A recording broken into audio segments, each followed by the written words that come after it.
की कथा बताते हैं। महाराज मनु के ज्येष्ठ पुत्र का नाम उत्तानपाद था। अब आपको उत्तानपाद के वंशों की कथा बताते हैं। उत्तानपाद का मतलब क्या होता है?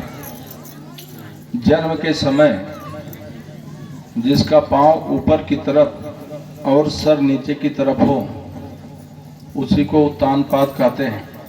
और ज़्यादातर बच्चे इसी तरह से जन्म लेते हैं। महाराज उत्तानपाद के दो रानियां थी। एक का नाम था सुनीति और एक का नाम था सुरुचि। सुनीति का मतलब जो सुंदर नीतियों से अपने जीवन को ढाले, माने जो शास्त्र सम्मत विधि से अपना जीवन चलाए, उसी को सुनीति कहते हैं। और सुरुचि जो नाम से स्पष्ट है, सुरुचि का मतलब जो स्वच्छंद विचार की हो उसी को सुरुचि कहते हैं। सुरुचि के पुत्र का नाम था उत्तम और सुनीति के पुत्र का नाम था ध्रुव। एक दिन क्या हुआ कि महाराज उत्तानपाद सिंहासन पर बैठे हुए थे और उत्तम उनके गोद में बैठकर खेल रहा था। तो जैसे बच्चों का स्वभाव होता है, ध्रुव जी गए अपने पिता के पास। तुरंत उत्तानपाद उनको उठा लेता है, उठा करके अपने गोद में बैठा लिया। जंघा पर एक तरफ उत्तम और एक तरफ महात्मा ध्रुव। उसी समय ध्रुव की सौतेली मां सुरुचि आती है। आई भक्तजनों और ध्रुव की यही बांह पकड़ी। अब बांह पकड़ करके झटका दे करके तुरंत उतार देती है उसकी गोद से, राजा की गोद से। कहा, अय ध्रुव, तुम अभी राजा के गोद में बैठने का अधिकारी नहीं हो।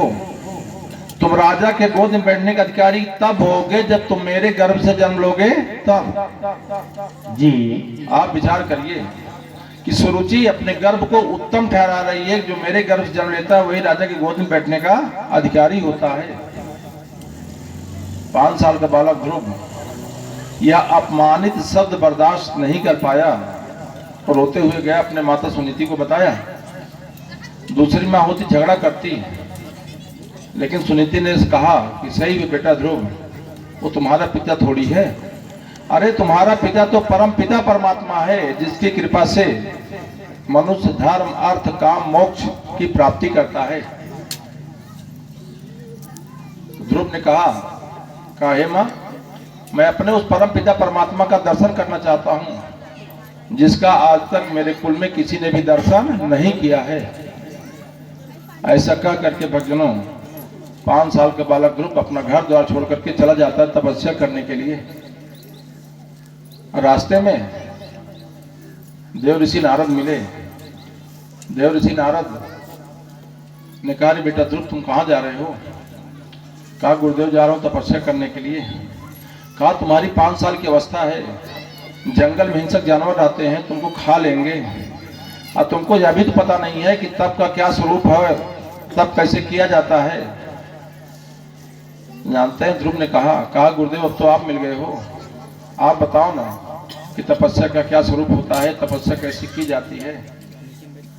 तो नारद जी ने कहा कि बेटा बोलो ओम नमो भगवते वासुदेवाय। द्वादशाक्षर मंत्र का जाप बताया। ये द्वादशाक्षर मंत्र के जाप का प्रभाव क्या जानते हैं? ओम नमो भगवते वासुदेवाय का मंत्र का जाप अगर जो 7 रात 7 दिन अखंड रूप से ब्रह्मचर्य का पालन करते हुए पृथ्वी पर शयन करते हुए जो इसका पाठ कर ले, तो आकाश मंडल में रहने वाले सारे नक्षत्रगण साक्षात प्रकट होकर के उसको दर्शन देते हैं। नारद जी ने कहा कि तत्राच गच्छ भद्रम ते यमुनायास्ततम शुचि पुण्यम मधुबनम यत्र सानिध्या नित्यदा हरे। कहा, बेटा ध्रुव तुम जाओ वृंदावन में यमुना जी के किनारे नित्य हरि का निवास रहता है। भगवान श्री कृष्ण हमेशा वहां निवास करते हैं।